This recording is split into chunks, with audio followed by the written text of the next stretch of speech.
Pozdravljeni! Po sprint dirki Velike nagrade Italije imamo kupico tem za zadnji briefing pred samo glavno nedeljsko dirko.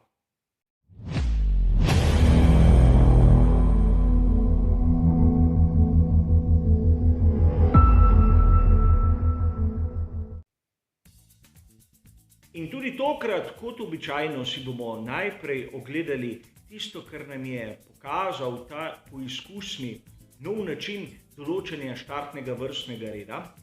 Nato se bomo za trenutek ustavili pri samem ritmu in na koncu tudi pri napovedih za možne strategije. A začnimo na začetku. Mnogokrat sem že dejal, da mene osebno sprint dirka ne prepriča. Ne vidim bistva, da vozniki naredijo napako, kot jo je Pierre Gasly. Imel je fantastično izhodišče, a vse je zapravil v nekaj metrih. Sedaj lahko diskutiramo, njegova napaka ali pa ne. Ampak videli smo, kako malo je potrebno in morda sedaj mnogi od vas razumejo, zakaj pravzaprav ne vidimo pravega boja na teh sprint dirkah. Mnogi so mislili, da s tem, ko bo dirka krajša, bodo vozniki bolj bojeviti.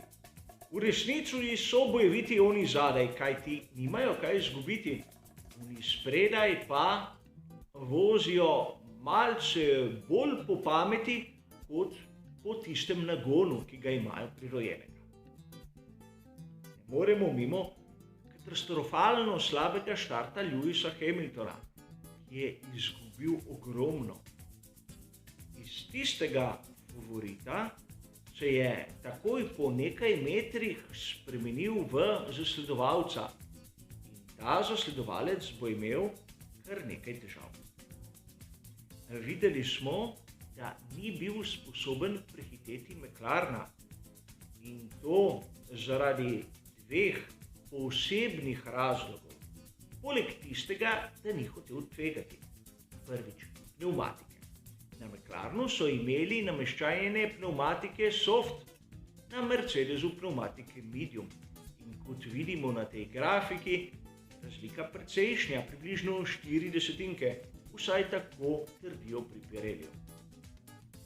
Ampak obstaja še drugi razlog, zakaj Lewis Hamilton ni bil sposoben približati se Landu Norrisu. Namreč mnogi komentatorji neprestano ponavljajo zavetrje, kako je zavetrje pomembno v Monzi. Ampak zavetrje v Monzi je igra moštvenih kolegov. Namreč, kolikor zasledovalec ni na pravi razdalji, trči v količino zraka, ki ga dvigne bolid pred njim. In da se bomo bolje razumeli, kot običajno naše makete Ferrari SF70H. Zračni tok, ki pride tu na zadnji aerodinamični stabilizator, se seveda dvigne. Mora ostati neskončno tam zgoraj in ustvariti tu neko vakuumsko praznino. Čez čas se ta zračni tok obrne navzdol in trešči v tistega bolida, ki sledi.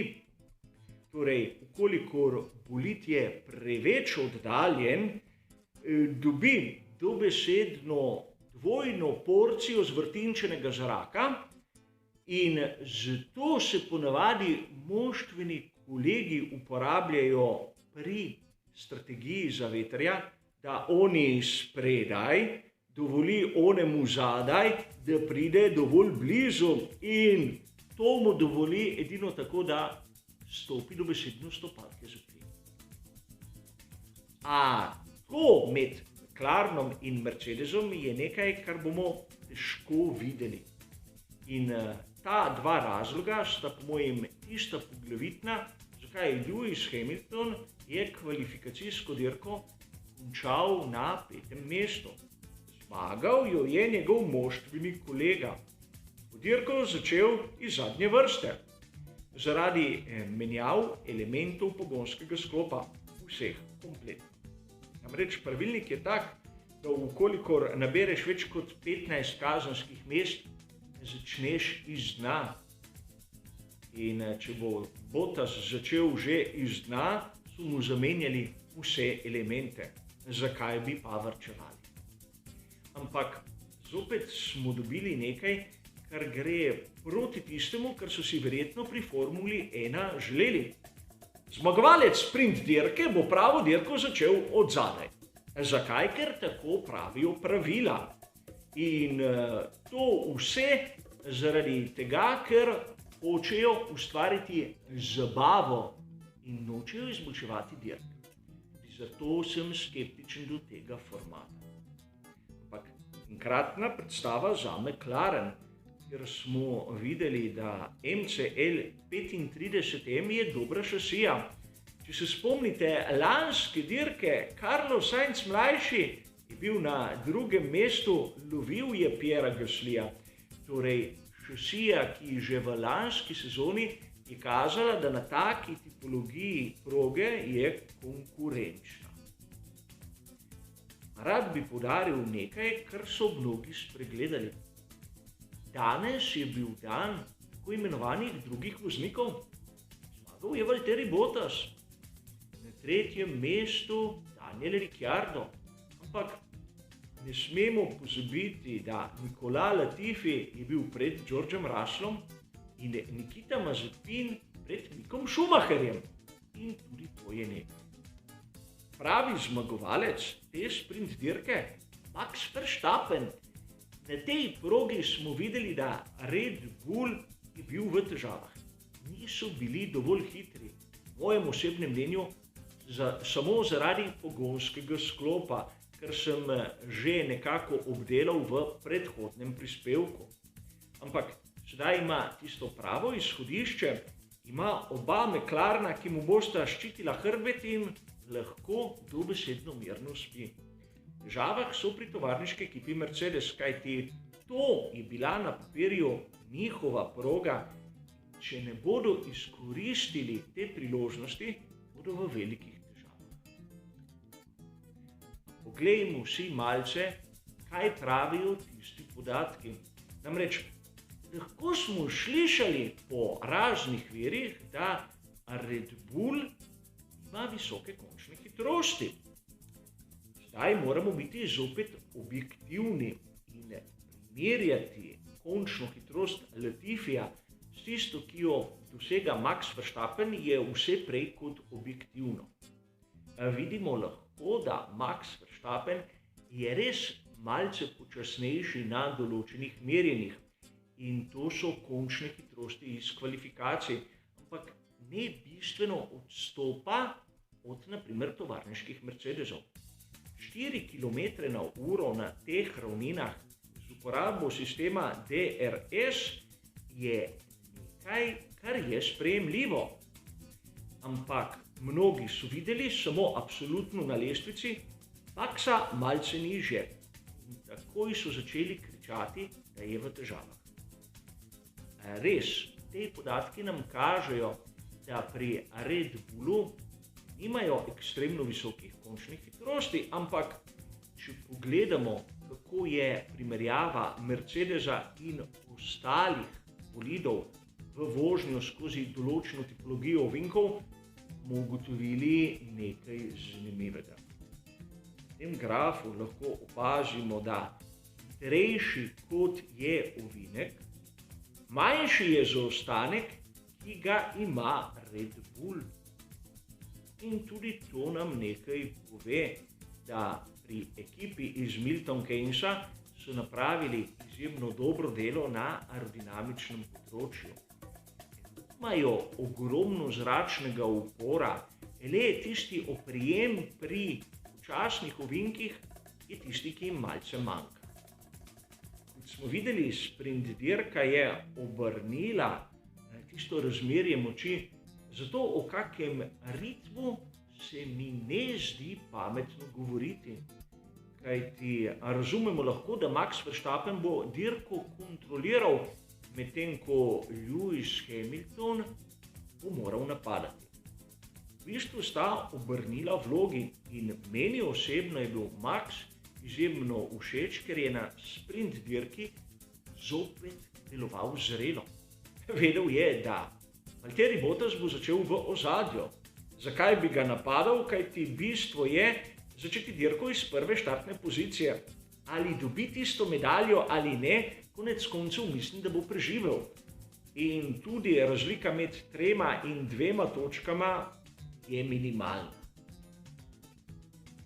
In tudi to je eden izmed vidikov, na katerega moramo biti pozorni.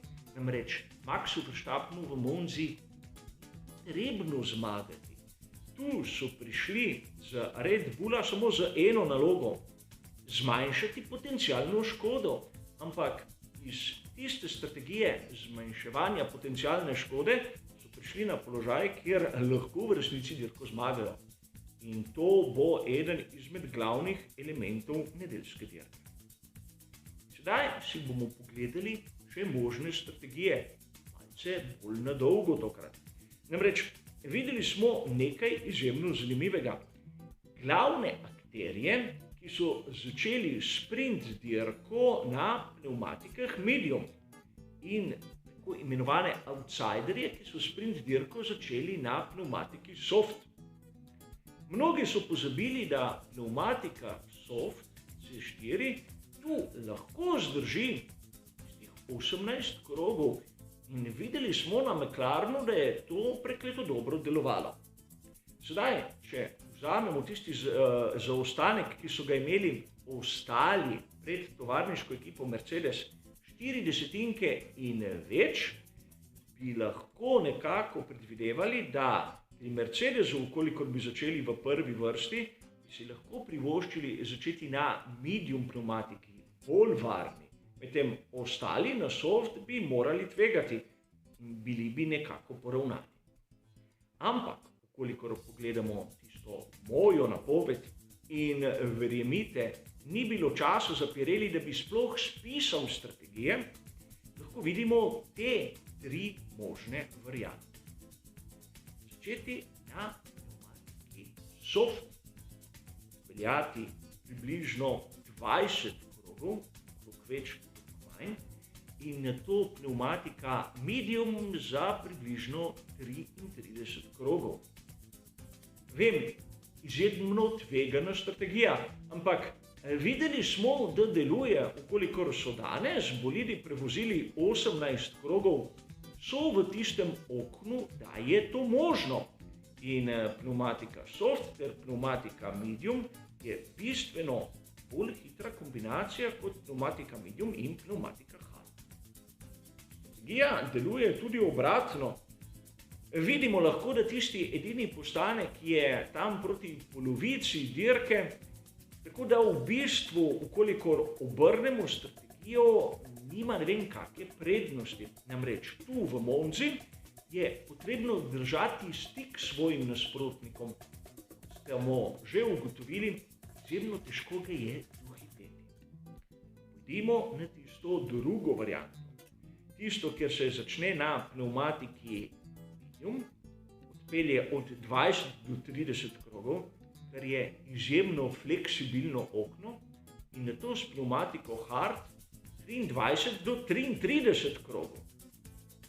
Seveda, ta strategija je bistveno počasnejša, ampak je, kot običajno, bolj monotona, bolj zanesljiva in nudi izjemno široko okno, kdaj iti na menjavo, kolikor se pričakuje kak varnostni avtomobil ali kaj podobnega. Namreč ona prva je približno tam zasidrana okrog 20. kroga, medtem ko imamo tu celih 10 krogov razlike.